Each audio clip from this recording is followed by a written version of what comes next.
it feels like flu since COVID happened, like the flu has been getting worse. I feel like the symptoms last a little bit longer than they used to.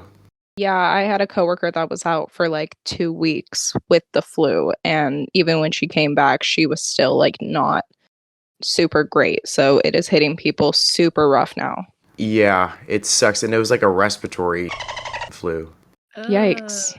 Like it's definitely helped me cut down on like cigarettes and stuff. Even though I just joked about smoking a ton, it definitely helped me cut back because now I only even touch like maybe 5 a day now. Hey, that's good. So it's gone down quite a bit because it's gotten to the point where like I felt like for being sick for so long that I don't even want to do that anymore. Mm-hmm. Like I'll hit my dab pen and stuff and that'll be fine, but something harsh like a cigarette just doesn't do it for me anymore. Yeah, I feel that. I honestly might just switch to pouches until I fully quit from nicotine. Well, and I know that when I initially like stopped vaping, like I tried to like keep track of it, but the thing that helped me the most was like just like randomly one day just like not doing it and then Yeah, just like naturally letting it go and not putting so much emphasis on it, because when you do put emphasis on it, then it makes it you're harder. thinking You're about like, it too much. mm-hmm. Like I have forgotten about it a few times. Like I'll go on break and be like, "Oh, I came out here to do something." Hold on. Be like, man, maybe I shouldn't have done this and smoke like half of it and just go back into work. Yeah, that's the other thing is breaks. You're so used to like the breaks that when you stop smoking, you're like, I'm gonna go outside, and then you're like, oh, I don't really need to go outside. You're just like, what am I here? What am Yeah. I doing? But yeah, I am very much trying to quit. Well, if you ever need support, you can always text me, and I'm sure, or Jane, and I'll be like, you got this. Yeah, we got you, fam. I'll have to just buy like tea-cigarettes to smoke on screen. But I have like gotten tea-cigarettes before and they're actually not bad and they don't hurt and they don't smell. It smells like Nice. burning tea and it smells fucking amazing. Oh, Ooh. that's nice. A lot of actors use it on like movies and stuff because I was really curious because like there's no way they actually smoke real cigarettes on set. Oh, for sure. And I was right. I was right. There's actually a few actors that do smoke real cigarettes on set, or if like a director's like, hey, we kind of have to have you do this. But other than that, it's usually just like tea. No, I think I watched this video. I watched this video one time and it was like showing how they make all the different drugs, like fake drugs for TV shows. And Hmm. like they were showing like fake cigarettes and they were showing like, for like Breaking Bad, like fake meth and how they make it like bubble and and I was just like, this is so interesting. Like, It's all super interesting. I would eat the meth off the Breaking Bad TV show. It's Oh my just God. rock candy. Yes, it is, but that's still, oh my God. Now I just I'm want to still gonna see say you eat the background meth. on the set and just like a blooper and you just like dome it to the face. Oh god, I love that show. It's one of my favorite shows. Uh, Anyways, welcome back to the Chase and Honey podcast. It's springtime now, and I feel like shit because allergies can eat ass and die in a house fire. Boo. I'm gonna be sniffly all episode. I'm gonna be because the shit sucks. How's everyone else doing? Shitty as well. Okay, cool. Let's go on to our first topic.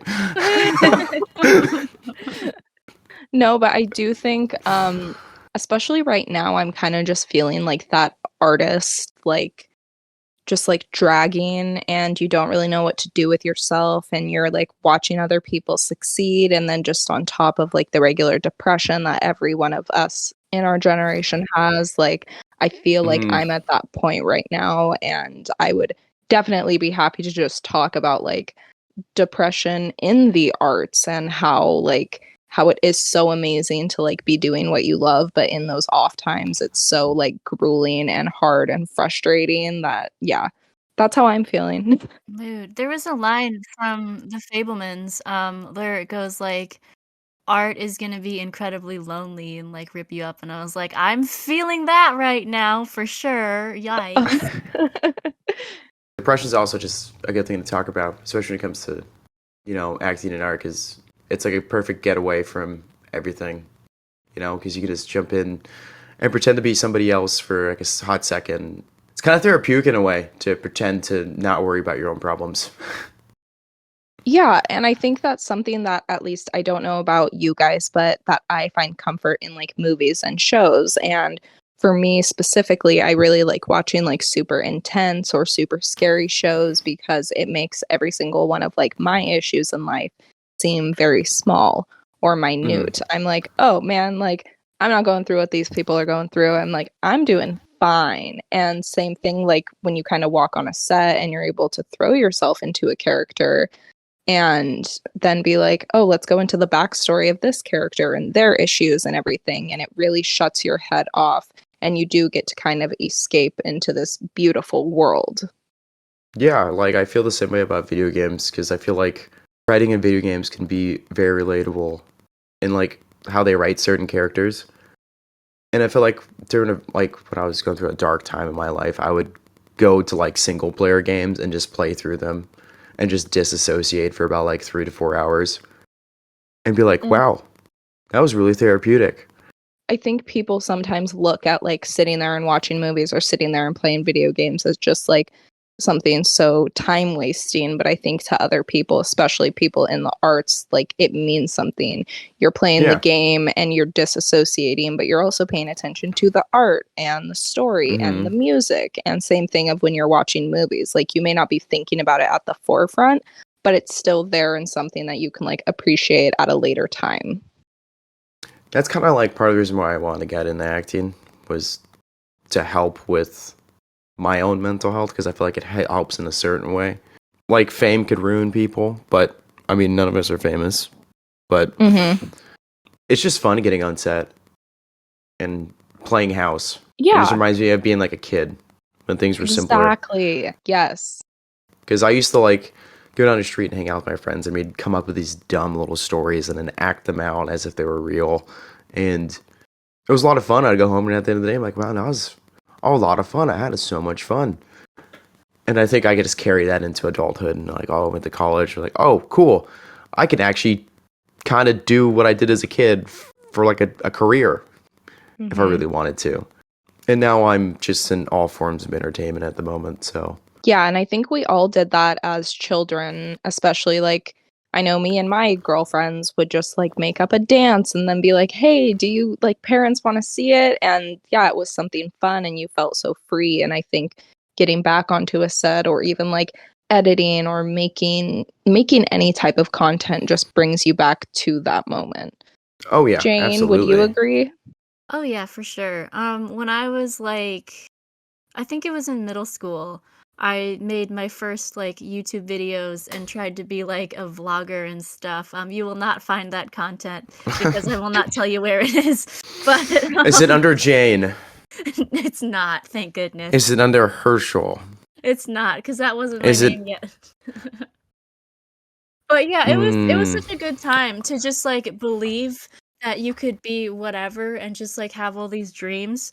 I also love immersing myself in movies because whenever I'm like feeling super low from either just like a depressive episode or a breakup or both or whatever, I try to find like a movie. I kind of let the movies find me because I find like the first recommendation or the first thing that comes to my mind, and then I feel personally attacked when the Yeah. characters are going through the same thing that I'm going through, but they have a solution to the problem, and I'm like, I'm glad I watched this today. I feel better, but also, wow, way to call me out.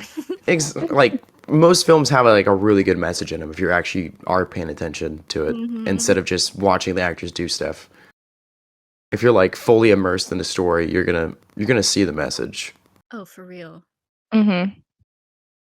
Do you guys have like a movie you went to after like a breakup, or you have like a one movie that you watch after a breakup that really helped?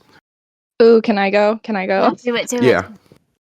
Okay, so my first and really only like big breakup was like a few years ago, but the movie on Netflix with I'm forgetting her name right now, but she's Gina Rodriguez. She's the star of Jane the Virgin. It's called Someone Great. Ooh. It has her and Brittany Snow and then another actor that I can't remember the name too, but it is actually about a breakup, and it came out like right before me and this girl broke up. And my friend told me, she was like, "Oh my God, you're gonna love this movie." I think I watched it probably like 5 times in 1 week. Holy shit. And it has become like my comfort movie for when like I'm just going through stuff. And because it is about a breakup, and it kind of is just like this beautiful, like you can be with this person, they can be your everything, and then it can just end so suddenly, but that is okay. Mhm. Like it just has a great message. I recommend it for everyone listening, for you guys to watch it. It's super funny. And yeah, that's my movie. I absolutely love it. And it is DeWanda Wise. That is the other best friend that's in it. And is it on Netflix right now? It's on Netflix, yes. It's called Someone Great. Okay. I'm going to put that to my list. Yeah, same. It's just kind of a funny, no nonsense, like humorous thing, but it is also about like taking a new step in your life and having one chapter end while another chapter begins, and having this sort of like, I'm so happy and I'm so sad at the same time. I think it's just a beautifully well-made film, especially about breakups. I love that. There even needs to be more like realistic breakup movies, to be honest.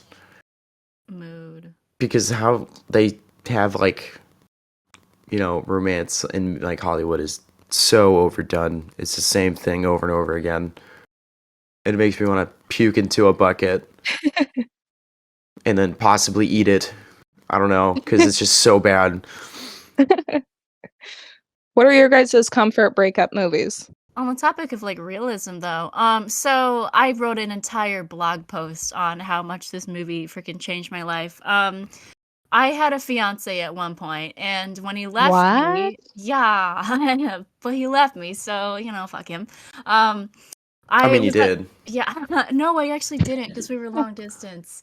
It was sad. Oh, you were waiting I- for marriage. That's Ew, adorable. gross. Ew. I would never. I remembered like the trailer for this movie. It's called To Write Love on Her Arms. I thought that it was just gonna be like a cute little like slice of life vibe because she's like at a music festival for like half of the trailer, and I'm like, okay, she's looking for an escape and she's out to have a great time. That's something I'm in the mood to watch so I can feel better. Wrong. I was incorrect. It's a movie that's an adaptation of the true story because it's a real organization. It's about this girl played by Kat Dennings. She has a drug problem and is trying to get help, and they're like, well, if you want to like get into our program, you have to be sober for like X amount of days. And she's like, that's dumb. I have to be sober in order to get the help from being sober. And they're like, yeah. And then her family's like, well, we're gonna not help you with that. And then hot British guy comes and he's like, I got you. I'll help you with that. So she like does her best to stay sober with the help of her friends that all have their own problems. And then her story like inspires an organization that helps people, but she doesn't feel like she's an inspiration because she like relapses a few times and it's like super rough. Her journey is just anything but linear. And she's like, I don't feel like I deserve this. But all these people were already like, her story helped me like recover and like helped me move on. And it's just such a realistic take on recovering from drug addiction or just like dealing with problems in your life and trying to move forward while also knowing that like progress just realistically isn't linear. And the movie kind of inspired me it made me remember like why I want to write stories about sad things that are true, because I want to give people like a realistic lens on what mental health struggles are like and like inspire people. And like I want to be that book that helps people be like, I want to turn my life around or something like that. Mm-hmm. So yeah, To Write Love on Her Arms, 10 out of 10 would recommend. I think it is on Netflix. It's on Tubi right now for free. I looked it up. It's even better. Well, shit. Yes. Sean, what's your movie? Mine, I don't know. It might be, you guys probably have seen it. It might be kind of popular, but it's 500 Days of Summer. I actually have not seen that movie. I've heard of it, but I haven't seen it. It's a really good movie, and it really puts like, I guess, a sense of modern dating into real light in Hollywood. Ooh. So he ends up meeting this girl named Summer, falls in love with her, Huh. and there's really no labels on it for 500 days. And they kind of go through like a bit of like a breakup, even though they're not really together. But he has like there's a scene there where he's like coming over for a birthday party, and the screen is split right down the middle, and I believe the left side says expectations above it, and then the right side says reality. Ooh. And his expectations, he gives her like his gift for her birthday. They like hug and share a kiss, and then on the reality side, she like takes the gift, says thank you, and then walks away, and then doesn't really talk to him the rest of the birthday party. Ooh. Damn. And I was like, that scene alone was like, fuck, that's relatable. And he kind of goes into like a very like depressed, like, man, I don't know what to do. I thought I had the girl of my dreams, and now she's gone, and now I don't want to go work at this greeting card place to write shitty greeting cards. Ooh. So he's like, in the movie, he's an architect, and he ends up like drawing a bunch of like skylines, and then he ends up going and getting an interview for a job at the end of the movie. And before he goes in for the interview, there's a girl interviewing for the same position, and her name is Autumn. Nice. And I was like, that's actually a pretty cool end to a movie. Also, I didn't say the actors' names, but the actors in it are Joseph Gordon-Levitt and Zooey Deschanel. Ooh, nice. And it is on HBO Max right now. Mm-hmm. That was... I've had to watch that twice, because I watched it after, like, a few months after I broke up with the girl I was dating with in high school, after I graduated. And then I watched it after my engagement broke off. So I was like, oh, this is perfect. Because the part that I really related to is like, man, what the fuck am I going to do? Mm-hmm. And then I started making YouTube videos. Yeah. And started putting like my efforts into something like that I've always wanted to do, instead of sulking into my own sadness. And I was like, well, let's turn this into something positive. Hell yeah. I love that. So yeah, that's a movie I hold very close to my heart. Aw, well now I have 2 more movies on my list that I can watch because they're available. And they're both very good. I think I might have picked the oldest film here. Yeah. I think you did. that checks out. I think it came out in like 2011, 2012, 2009. 2009. Yeah, it's old. Well, I'll make you guys a deal. I'll watch both of yours if we all agree to watch each other's movies. Yeah, let's do it. Deal. Cool. And then on the next one, we can tell each other how we felt about it. Oh yeah. You guys are like, I loved your movie, I loved your movie. And I'd be like, I fucking hated it. Why did I cry so much? Yes. I love crying, so I will never say that. I ugly cried so hard when I saw Everything Everywhere All at Once, because, like, hello, that's just, like, my story right there. And I was like, I feel so seen. I still have last time I not cried seen that. Was gotta watching see The it. Last of Us. Oh my, I mean, fair enough. I heard that Every a lot of episode. people cried during that. Every episode makes you cry like a bitch. Someone talking about the show on Reddit, and he's like, Dear gamers, fellow book reader here, where the fuck have you been keeping these stories? And why have you been No. keeping them from us? Yes. And I was like, I'm sorry. I mean, we didn't want to share this with you because it's super sad. Apparently. But I guess you wanted it, so here it is. I was just gonna say the last time I cried was like actually not a movie but a book, which I have just got back into reading in like the last year, and it's called They Both Die at the End. Yes, I saw. Wait, I think I saw that. There's a movie of it, isn't there? There's going to be a Netflix show. It's like in pre-production right now, so I don't Okay. even think they've casted anyone, but it is. Darn. Let's go audition, Shelby. Oh my god, I literally want to. I'm following the author on Instagram. I'm like, do you need? Do you? What's I was up? thinking of the movie Spoiler Alert, because the book title is Spoiler Alert: The Hero Dies, and then the movie came out. Oh, got it. What No, if but, that's the title, but the hero doesn't die? Oh my god. Oh Or it takes him 8 movies to die. I wish I'd be he like, did, so he could live when longer. does the person die? Or he cheats death. I will. every single time. Nope, that's only Final Destination. No one cheats death in Final Destination. There's a way to cheat death, man. I mean, yeah, I've done it in Yeah. real life, but Same. Same. things got real dark real quick. Okay, what's your favorite cheating death moment? Top 5 cheating death moments brought to you by Watch Mojo. Oh my god. No, but like low key the other day I was getting off of an exit and I was driving my mom home probably at like 6 or 7 a.m. Oh And God. the lane that was to my left, like there wasn't a lane next to me, but I'm talking about like the cars that would be coming through a light in front of me. Oh god. Mhm. Yeah, they had all stopped, and in the third lane, which was closest to my car, as I started like going through the green light, someone literally just like pummeled through a red light.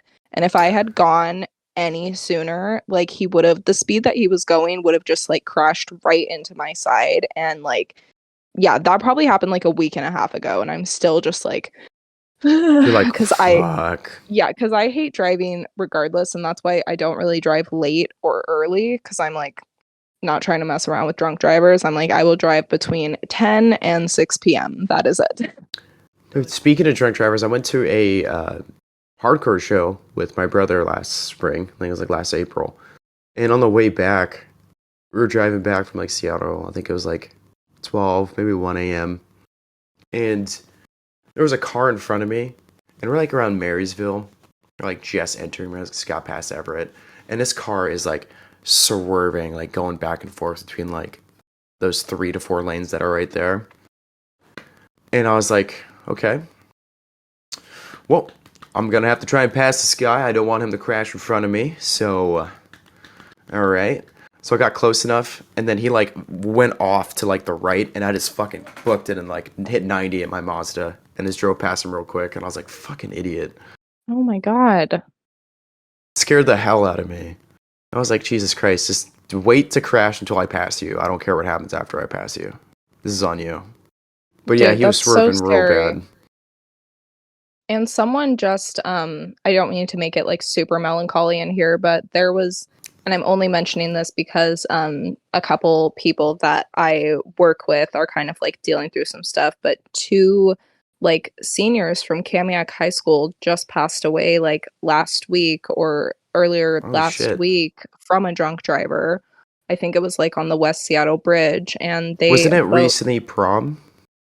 I think so. And they both ended up passing, and I think the drunk driver is still in like critical condition but like alive, and it's just like That's really really sad. it's really awful. So just like anyone listening, don't drunk drive, sending love to like the community and the parents and friends and family and everything. But I'm just like, since we're talking about drunk drivers, let's just mention to the listeners, don't do it. Yeah, just don't. If you like watch my streams, I know I joke about it a lot, but seriously, don't fucking do it. Yeah. We had something in high school where that similar thing happened, and to scare kids out of like, if you're gonna drink, just stay somewhere. They brought in like a whole like fucking training thing, and they had us all sit down and watch. Or like did it on the football field. They brought in like 2 beat up cars and put them on the football field, and they put like dummy bodies in there, and then they had like the like dispatch call play over, and then had a helicopter fly in and take the dummies out and lift them up into a helicopter and fly them away. Oh my god. My school had something like that, except instead of like dummies, it was just like real classmates that were just like kind of acting through the thing. And they had it out by like the front of the school, and we all had to like stand behind caution tape, and they had like a real police officer like pretend to interrogate some people and be like, did you know these people? Like, do you know what they were like doing and stuff? Did they have possession of alcohol? And it was like very real. But it was also kind of funny because that's the same day that Google Maps was apparently doing their routes and stuff. So I imagine it must might look a little sketchy. I mean, dude, that's so funny though. They've probably Oh my updated God. it by now, but yeah, that's the timing was not the best. We're like, oh no, this isn't real. Google don't What give a am shit I- about anyone's schedules, to be honest. Clearly. Google's like, oh, you're doing this thing to scare some kids? We don't give a shit. We're gonna do this little, like, We robot need tour. to know where you are on the map. We're making this game where you have to guess where you are by places on the map, so just stand very fucking still. Apparently. Ooh, that just gave me a fun idea. Imagine doing like a scavenger hunt, but like things on Google Maps. Ooh, that does sound fun. We used to do something in high school where we get really bored in computer class. We'd play the Wikipedia game. Oh, I Ooh, love the what's Wikipedia game. So the Wikipedia game is that you have to get like from like Apple all the way to like I don't Barack know Obama. Barack Obama or something, and you have to do that just by clicking links. And you have to do it in the least amount of clicks, and whoever can get from like Apple to Barack Obama in the least amount of clicks and like the Mhm. fastest time wins. Ooh, that sounds fun. It was a It's a lot super of fun. fun, mindless game. We'd be yelling at each other in animation class and not do our work. I love that. That was all senior year for me. I just wouldn't do anything. We got the whole animation class to play Halo as well, and like the teacher would watch us because they had like, oh, we can watch everyone's computer at once. So he would just sit in the corner, and the whole class would be playing Halo, and we just hear him giggling at the front like corner of the classroom because he's watching us play Halo and talk shit to each other across the classroom. It was a blast. Only time I ever actually had fun in school. Aw. And the best times in school were the times that you were just fucking around with your friends, like honestly. Oh, yeah. Exactly. That's like I don't really remember much from high school, other than like small moments here and there. I'm also going to see how many clicks it's going to get me from Apple to Barack Obama. Are you actually doing it right now? I am. I'm not having luck even on the Apple page. Are you still stuck in fruits or vegetables? I'm not even off the Apple page because I'm trying to find something that's going to take me far. I can't believe you're doing it right now. It's only because I have my laptop in front of me, but I shouldn't. I should be paying attention to this. This is actually really entertaining. I need to know. Yeah. Well, By the I end of went the from episode, Apple we'll have an to answer. I went from Apple to Johnny Appleseed. Okay. You might be able to get to a president from him. That's what I'm thinking. And if you get to a president from him, it's game over. Yes. Okay. But since I'm playing this game, what else can we talk about? To I guess light up the mood a little bit. If the Purge was a real thing, what would you guys do? Ooh. Because the Purge were like a group of movies that I really enjoyed, and I love Especially the Purge first one. movies. and I couldn't really get through the latest one. It just got really slow towards the end for some reason. I just wasn't fully invested. But I love the idea of the Purge movies. But if Mhm. the Purge were to actually happen, would you guys be somebody who would like bunker down or somebody to go out and scavenge or I do would other steal war crimes? so much stuff. I'd be the biggest kleptomaniac ever because when the purge is over, I have a fuck ton of money and then I can donate it and then use it for stuff. And the cops will be like, hey, we need that. And I'll be like, first of all, I took it when there weren't no laws. Second, I just donated half of it. So you're really going to take those donations back? Okay, I donated to kids with cancer. You're really going to steal from them? And You're then gonna I'll steal kill- kids from cancer? Yeah. Oh, it's And like then I'll dunking on the guilt trip Make-A-Wish them. kids. Yeah, I'll guilt trip them into being into feeling bad for trying to take it back from me, and then they'll just leave me alone and deal with their own problems, and then that's how we get the money for our projects. That's all I care about, really. I mean, I'll If only steal the some, purge was real. plushies. I'll steal plushies too, because they're so cute and I don't want to pay for them. But other than that, So you would just run around and steal stuff? yeah. Well, I mean, I'd help everybody out too with whatever their shenanigans are up to, because we're all in this together. But I'm thinking 2 steps ahead. I'm thinking about tomorrow. Booyah, Barack Obama. Yes. How many clicks? Okay, let's see. I'm gonna go back. So one would have been the one that I was on. So 2, 3, 4, 5, 6. 6 Wow. clicks. Wow. Nice. It's pretty impressive. That was so fast. So I would 100% buy a plane ticket out of the country, and I would not be here for Purge. That's smart. That's actually a smart idea. That's genius. That could is go a on smart idea. vacation. Like, I will even take a month to like start driving somewhere, because I know that in the Purge world, plane tickets for that time would be astronomical, and like only Insane. the elites would be able to get into it. So I Yeah. would take like a month off. I would drive to like Canada or somewhere that's not doing the Purge, relax for like a week, and then come back. And I would take whoever I love with me. Like, we're Oh not my staying here. God.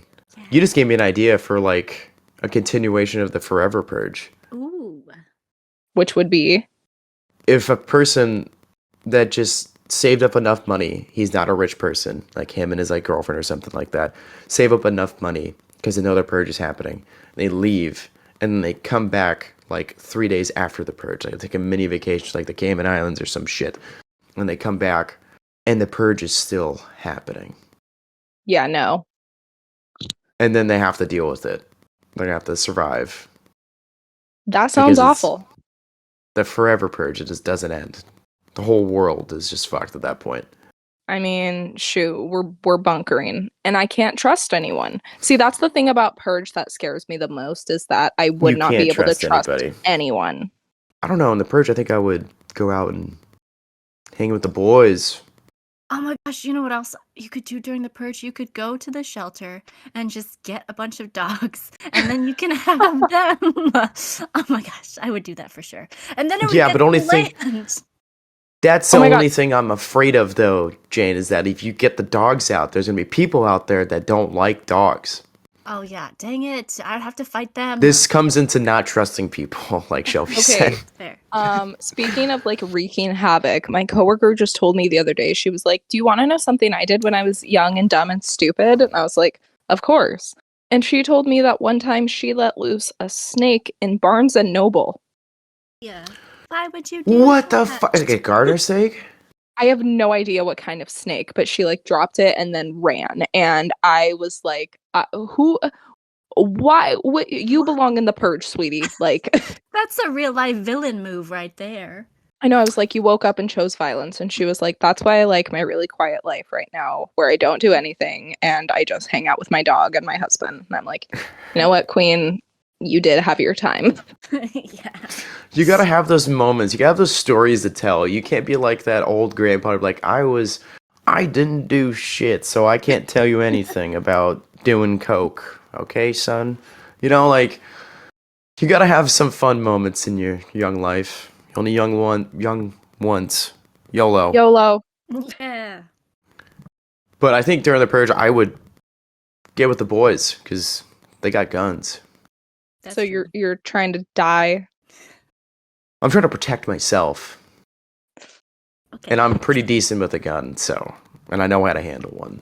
So I I think- wouldn't be too worried about myself, but also I would go and hang with my friends that I've known for like 15 plus years that I can actually fully trust. And you could go on vacation. See, my thing is watching all the Purge movies and knowing how crafty people are. Like how when they're Mhm. walking down that one street and then he gets stuck in like that trap, and how that woman was like on that roof is like, I would be amazing to be able to like protect yourself. But at the same time, are you going to be able to foresee everything getting to like your homeboy's place or protecting yourself? So I did a lot of airsoft and shit like that when I was younger, but it was always like checking every fucking angle when you'd walk into like a room that your friend might be in, because they're gonna have an airsoft gun and they're gonna shoot you. So you're Yeah. like, okay, we gotta be super careful. We gotta be aware of every little fucking thing here, okay, boys? And then you still get popped because your friend's just better. But well, and I worry about you because you're a man. Me and Jane have eyes all over our bodies because Yeah. we're women. Like, Yeah, every single day. I can feel when a man is looking at me. Like, Same. Oh my gosh, we'd be in danger. Well, that's why I I- carry a knife. that's why I grew up like always checking my surroundings, always, and good. like gauging people, because That's something my dad always told me. It was like, no matter where you are or where you're at, anything could possibly happen. So always know your exit. Always know who's around you. Always know the people around you and your surroundings. So I've kind of taken that with me for my whole life. So if I'm standing in line and I know a line is taking forever, I'll always, like, every 3 seconds, I'll probably peek over my shoulder, just see who's behind me or something. Well, that's good. And People should always be on their toes. I'm in public, I'm always on my toes. I'm always ready for something to, like, go haywire, because you never fucking know. We live in America, so Yeah. Dude, right? anything could possibly happen. Through God, anything is possible. Okay, I have a question for everyone. Hey. I Who might is have your- an answer. Who's your favorite Teletubby? I've always been drawn to the red one. None of them, they all fucking scare me. No, Tinky Winky's Poe's my favorite. But Tinky Winky is gay. You don't have one, Sean? I don't have one. Dude, they scare the fuck out of me. They're like Cabbage Patch Kids to me. I can't. Have you guys seen the behind the scenes photos of Teletubbies? No, what? Even Oh more my God. horrifying. I'm about to send them to both of you guys through Facebook Oh Messenger. my god, yes, I'm here Oh, for no. it. Yeah, it's gonna be great, Sean. You're gonna be so happy. Okay, I sent it to you, Sean. Great, I had to cool. send them Deleting separately. it. No. And I sent it to you, Jane. Fun. These things are fucking Dude. horrifying. Why? So that's what they look like under those. I was always wondered. Dude, right, aren't they huge? I didn't realize how huge they were. They always looked smaller. Yeah, no, they're real big. They're big, but they film them small. Sorry, Sean. You know you gotta face your fears someday. I'm literally deleting that out of the message thread. I faced I'm it so too. upset about this. Thank you for blessing me with this. I appreciate it. Remove. Just for me. You're welcome, you guys. Happy Sunday. Yeah. I hated that you shared that, but I love you as a person, so I guess I'll tolerate it. Yeah. People Asshole. tolerate me. Oh, Shelby, here's a fun question for you, though. Somebody asked me this, and now I can't stop thinking about it. If you were a Power Ranger, what color would your outfit be? The fuck? It's just What? directed at her as if I didn't grow up watching the Power. No, it's fine. Shelby answered the question. I'm not here. It's fine. You can answer it too. No, I don't want to anymore. Go ahead, Shelby. It's either going to be like a light pink, red, or black. Ooh, that's a vibe. Yeah. But I like that blush pink that is like not really pink, but when you look at it, it's pink. Yes, it's a soft Or if I pink. could do like a chrome, like a type of like rainbow Oh. chrome The color. oil slick. Yes. Oh my god, yes. All right, Sean, Can since I know Power just you're be multiple colors? Yes. Like at once, I mean? I don't know why Yes. not. I thought they were always just solid, just one color. Yeah, well, they've never had a gay Power Ranger. Oh, it's like build your own bear. Like build a Yeah. bear, but make it Power Rangers.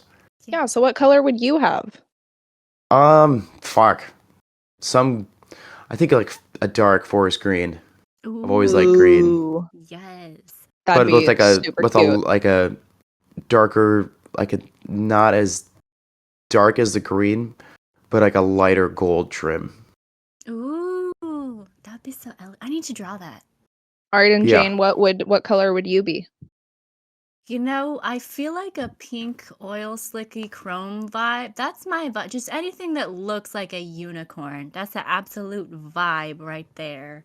Mm-hmm. But Unicorn blood. I do have a Pink Ranger cosplay that I made. It was a lot of fun. I'm gonna definitely make it again. How Kimberly? cute. Yes. I actually have not seen any of the Power Ranger stuff, so I'm really sorry, guys. You know what's really funny is that it was kind of racially motivated. Really? Yeah, Explain. I mean, the original, the Mighty Morphin Power Rangers in the original, the Black Ranger is the black person. And the Asian one. The has the Asian yellow Ranger outfit. is the yellow outfit. Oh shit. Yeah. And then the White Ranger's a white guy. Cool. The White Ranger is just some dude named Tommy. And then the Red Ranger's a white dude, which is the leader. Of course, they make the white dude the leader. And then the Pink Ranger is also white because no one else likes pink other than white people, I guess.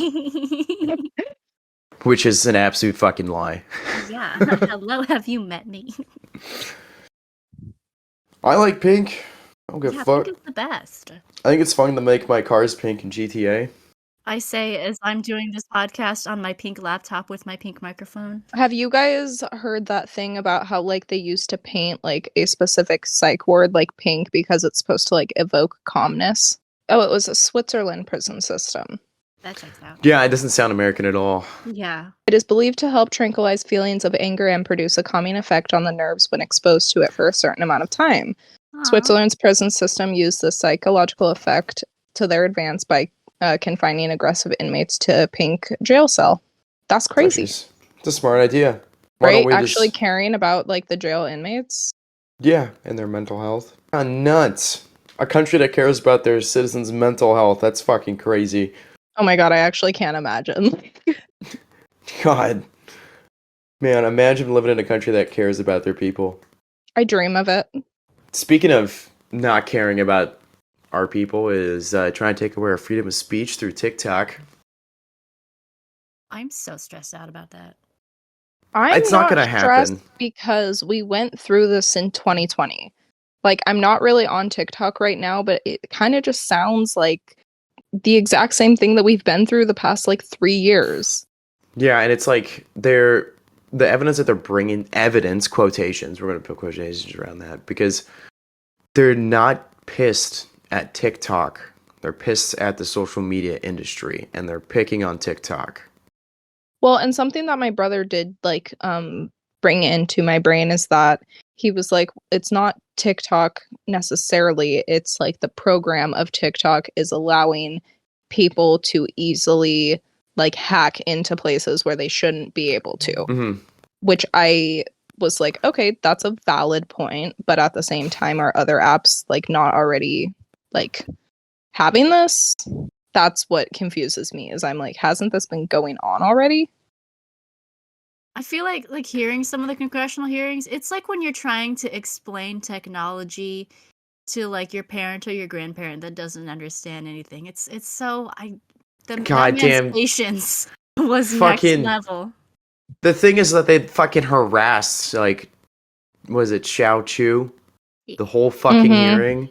And then, what was it that one of the first things that I saw was like, does TikTok access my Wi-Fi network? And he's like if the TikTok user uses their Wi-Fi, I don't understand the question. I'm going to say no.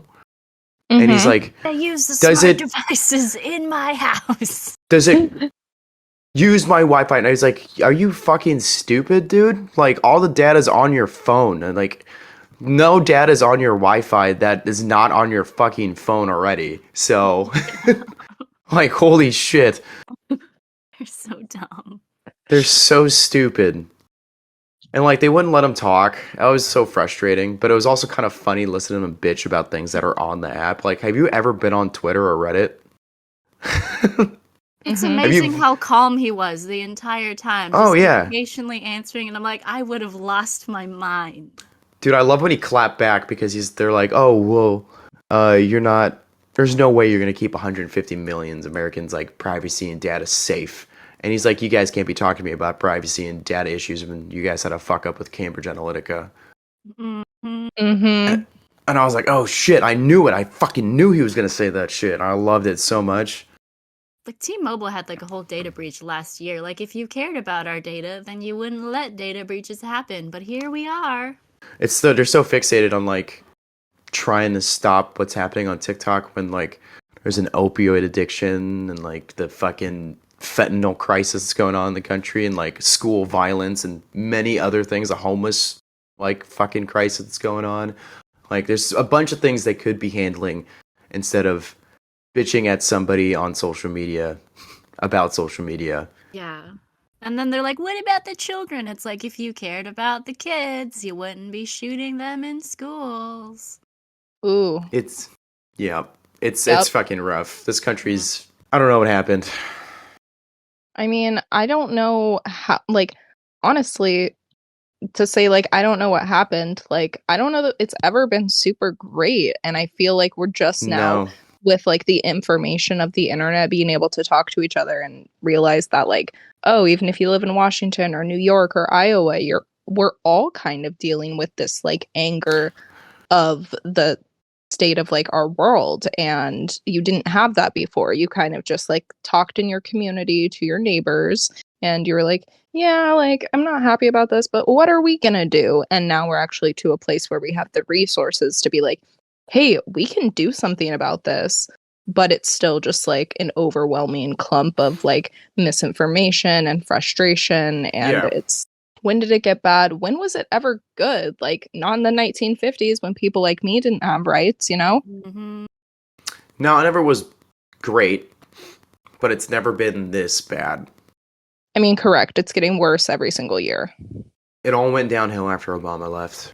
Agreed. I mean, the world got 100% really angry, like with each other, when, I don't even like to say his name, but when he got put into office. Big fucking orange. Yeah. The Cheeto. The big Yeah, orange. that fucking Cheeto puff. Gonna call Yeah, I him don't OG like him for either. orange. Corn I don't hair. like him either. I don't like talking about politics on like social media or anything, or even the pod. But yeah, I just don't like him. But I feel like the world got really angry after that, and then I feel like it just led right into COVID, and then after that, we were all feeling emotions that we had never felt before, and then it's Yeah. just continued with trying to just like live that regular life that we had back in like 2015, for example. I think that the world just got split down the middle.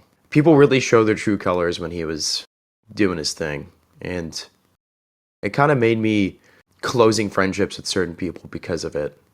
Because I just couldn't be around people that could support someone that's like that. Same.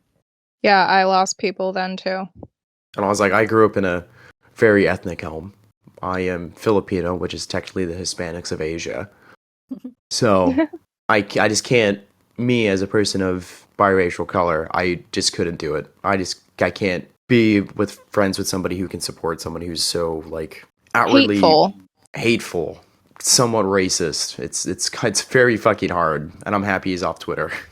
Yeah. Oh my god, me too. Also, I downloaded his app because it's called Truth Social app, and it's pretty much like Twitter, but a place that he can be on.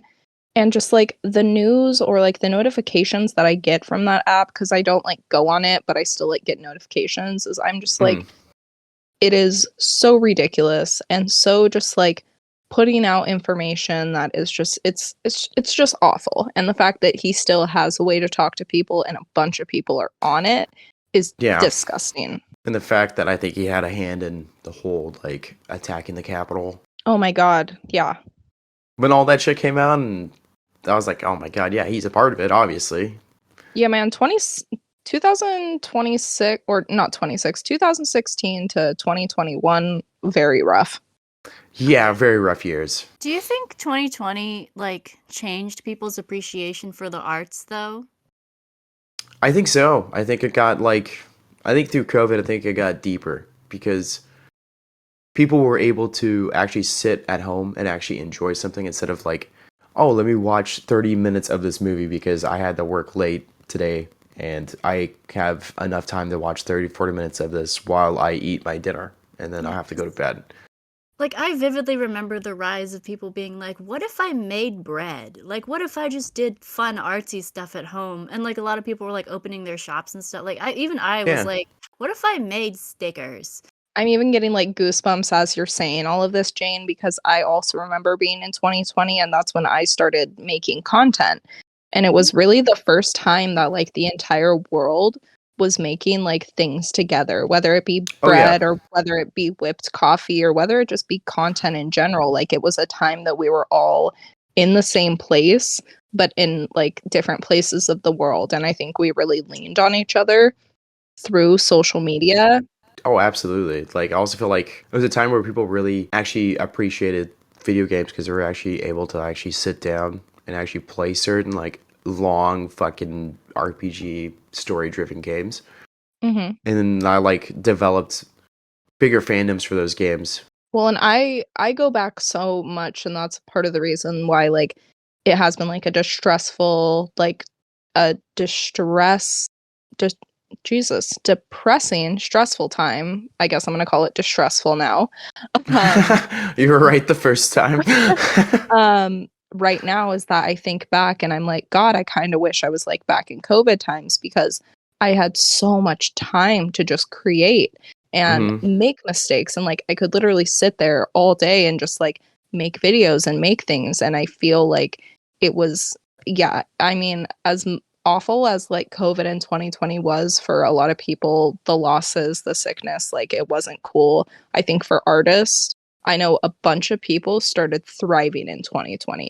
And people have even had to like feel bad for saying that because they're like, I know 2020 was an awful time for people, but on low key, like we were thriving because we were doing what we enjoy without the repercussion of not Hmm. having a job or not getting paid or not doing the right thing. Because in 2020, when we were all stuck at home, there wasn't the wrong or the right thing.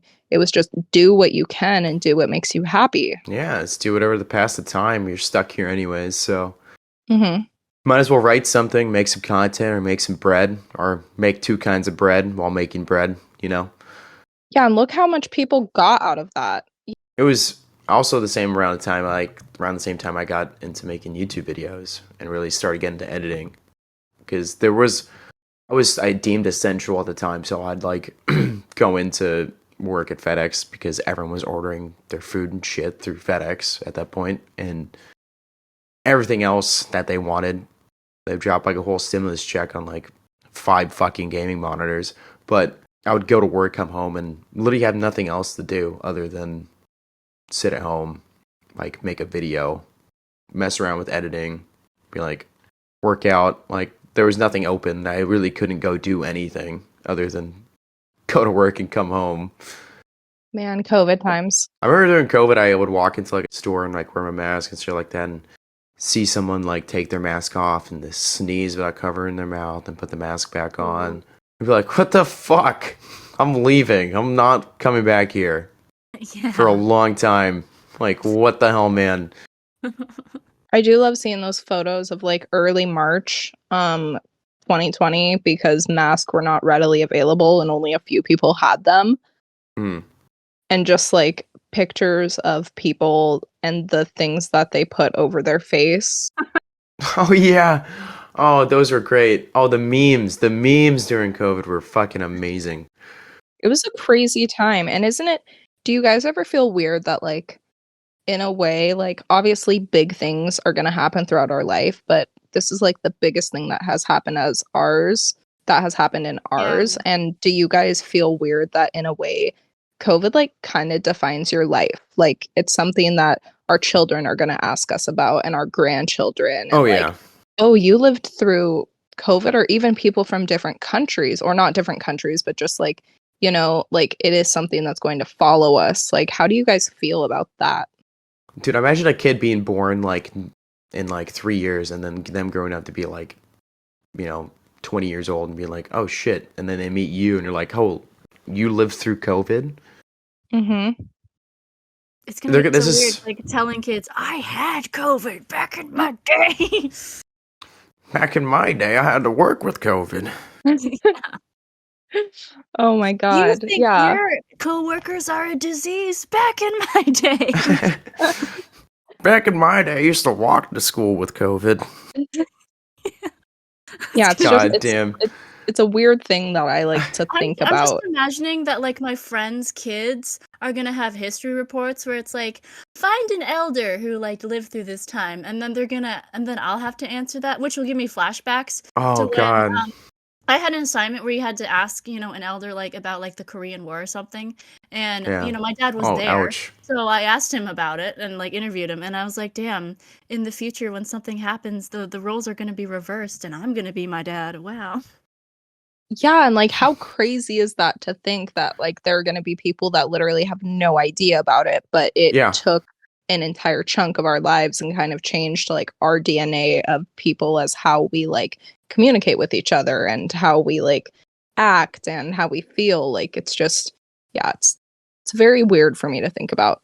I think about that shit all the time, Shelby, because like going through school, I was just like, oh shit, my dad lived through this, or like, oh, my mom and dad lived through this, and stuff like that. Mhm. Like, oh, my grandfather lived through this. I'm like, oh, this is really cool. And now I'm like, well, great. If whenever I have kids, they're gonna do the same thing. I'm gonna have to explain to kids in the future that I dated an anti-vaxxer during COVID. That's gonna be a wild conversation. Oh my god. Yeah. How? I know. I would have waterboarded him. Right. It's probably illegal to say, but I would have done it. Yeah.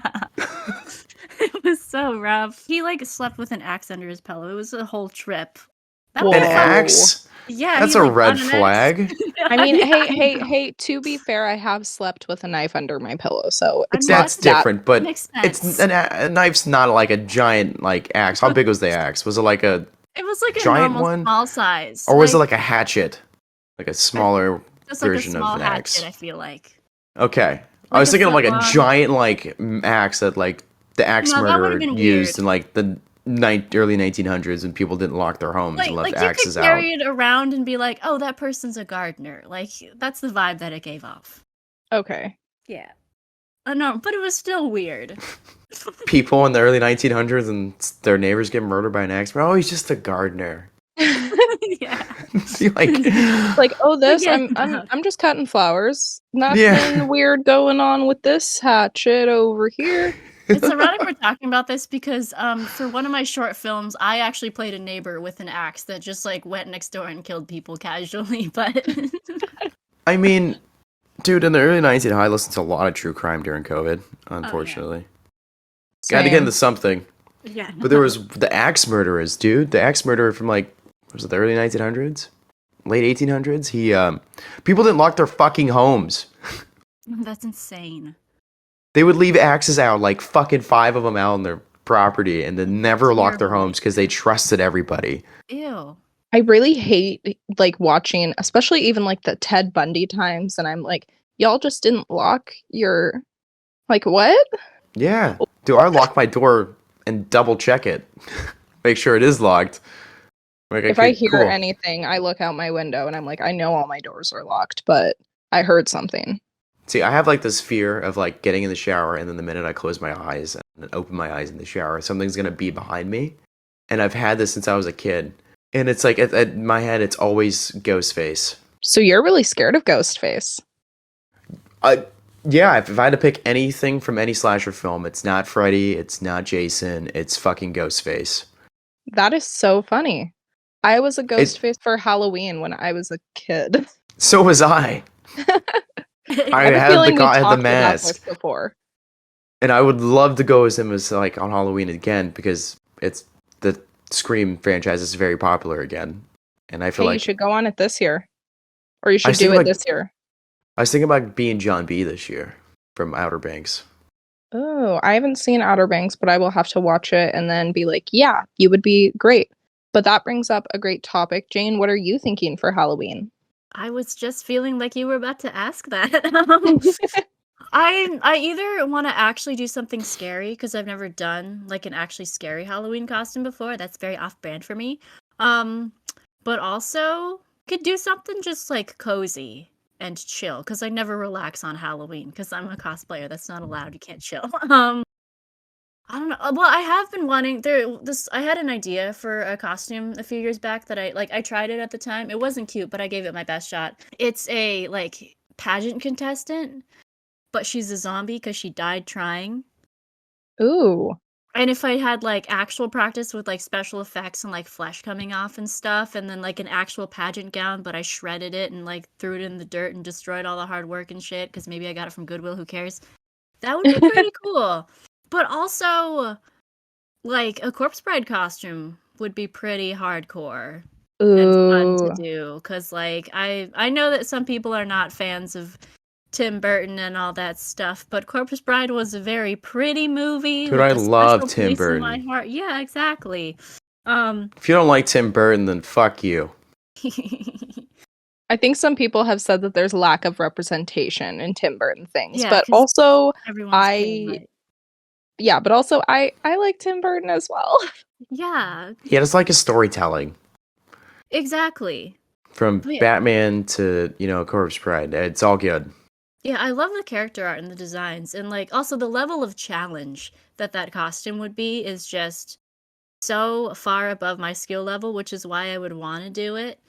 But also I would love to just make some kind of bridal costume, whether it's like for real or for zombie, just so I can have an excuse to be like, yes, I made a wedding dress. Please hire me. Because like I would love to get paid to make people's wedding dresses. I mean, I have to learn how to do that first. But when I get there, Well, y'all in the better hit meantime, me you can up. make like wedding dresses for movies.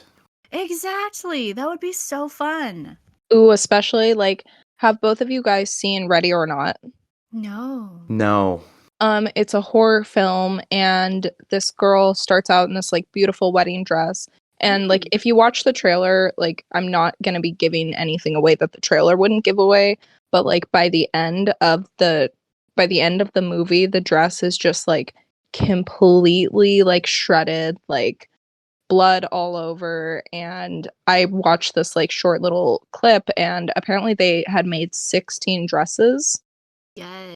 but like the original dress was made in a way that it could be like ripped and deconstructed, and each dress was like a step further into the movie. And Yes. yeah, I think that is so cool. So once you That guys is watch actually that really cool. movie, I have like, some fun dress facts to share. So in the movie Cinderella, the live action one, the first of all, the amount of yards used was several thousand, to make multiple dresses. When she's running, to go back to transform to herself again, they made a different version of her dress that's like several inches shorter, but you can't really tell on screen. Like they just had so many different versions of the dress, but also they like hand put all of the crystals and hand did all of the layers. So it took like months and months just to get like all the different versions of the dress together. I just really want to get into just the costume industry for movies and stuff, because I would have a really fun time like duplicating the dresses and like telling the actors, okay, you're gonna wear this one for this scene and then this one for this scene. And then another fact is that in the movie Warm Bodies, R has a bunch of different versions of his hoodie, because like there's some scenes where he gets like shot and some scenes where he's like not affected by anything. And at the end of the shoot, he took home one of them just to like keep it for a memento, and I thought that was really cute. I love that. Yeah. Did you guys watch Glass Onion? No, I need to. I did. Okay, so then Sean, you'll understand this. You will not, but for Halloween, I really want to be Andy in the white costume with the blood. Oh. Oh, yeah. Do it. That'd be awesome. Dude, right? But then me and a couple coworkers at work really want to be the Golden Girls. Ooh, that would be so cute. Who's your favorite? Do you have a favorite? I really like Rose, but I would dress up as Blanche because Blanche is a badass Oh bitch. my God, I love Blanche. She has the best freaking singers. Yes, but Rose has my heart because Betty White. Yeah. R.I.P. She almost made it to level 100. Yeah. She's still here. Like, I don't care what anyone says. Betty White didn't die. Exactly. She's just soft playing Call of Duty Warzone right now. I get it. Facts. I could see it. She's just slaying everybody. Well, Shelby, we've got some good news. Yeah. My animated show's in pre-production officially. Mhm. Good. Oh my God, congratulations. Yes. First Oh my episode's God, all written. Slowly casting people. I love that. I'm so excited for you. Oh my God.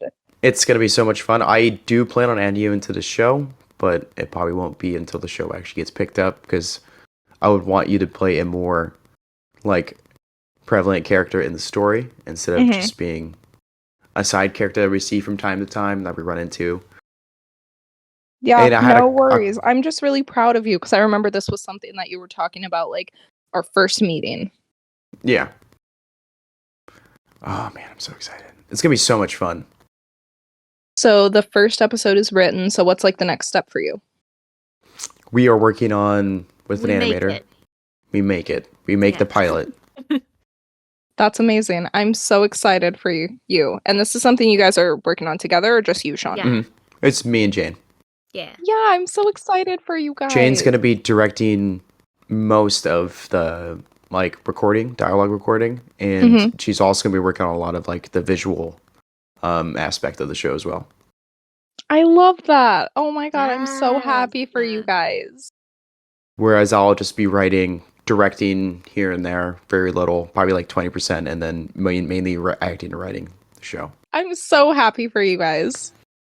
It's gonna be so much fucking fun. I can't wait till like it's all like said and done. But I think the whole process is gonna be really fun too. The process is going to be fun, but it's going to be like stressful, but it's something you're going to be able to look back on and say like, man, that was really fun. Yes. And I've had experience like putting together or trying to put together an animated show before. So I've learned from like the mistakes and stuff. So I have like so much more confidence with like our process and how we're going to do this. So it's not like doing. It's like, oh no, we know what we're doing. We just need money. Yeah. I can send you the script too if you want to read it. It's Oh my about God, 12 pages yes. long. I think Yes, you would please. really enjoy it. Yes. Here, I'll send it to you right now. I also wrote this on like an ADHD fucking random energy kick at like 2 a.m. and wrote to like 5 a.m. It's the golden Yeah, the hour for best filming and things- writing. No, for real. Like I get the ideas at the weirdest time. I'm like, oh, I'm on the brink of sleep. No, I have to write this down. It's funny because like I got in the bed and I was like, okay, just played a hockey game. We're gonna lay down. And I was thinking about the show on the way back home, like from the rink. And I was like, okay, I have the opening, I have the middle. And then I closed my eyes and I jolted up. I was like, I have the end. I had the whole end of the first episode. Let's go. And I grabbed my laptop and on chin and started fiercely writing. It's like a light bulb went off. And I was like, holy shit, I have it. We got it, boys. Got him. And then I was awake till like 5. And I was so proud of myself. It's so tired the next day. But it was worth it because work made us brats for lunch. So it was all worth it. Dude, it was all meant to be. But yeah, let me know what you think. I think you're really going to enjoy that first little episode.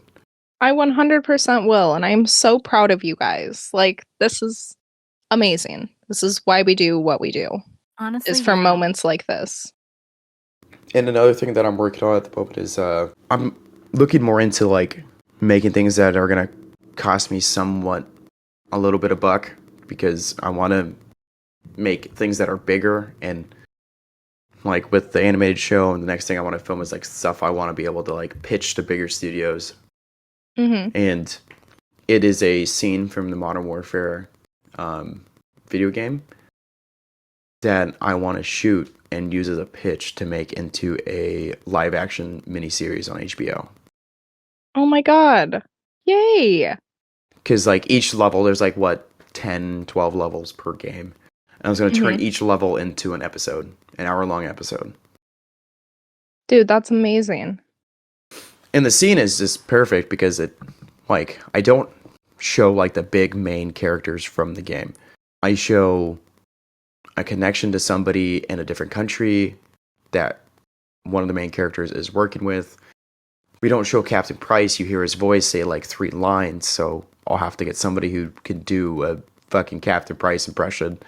I might even get you a part of that because might have you play the handler, CIA handler. Who? The CIA handler, which somebody that my character would report to. Ooh. Or you tell me where to go. Nice. Because the character I want to play is somebody who doesn't get to choose where he goes. He just gets told where to go.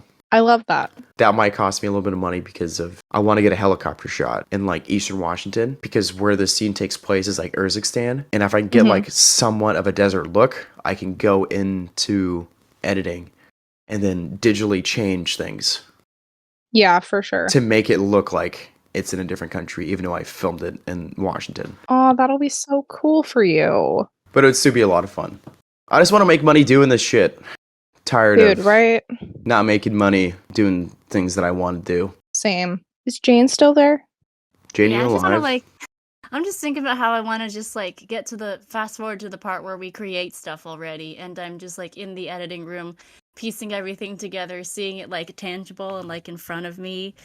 It's so hard to just be at the place we're at right now, where it's like things are in motion, Yeah. but like not.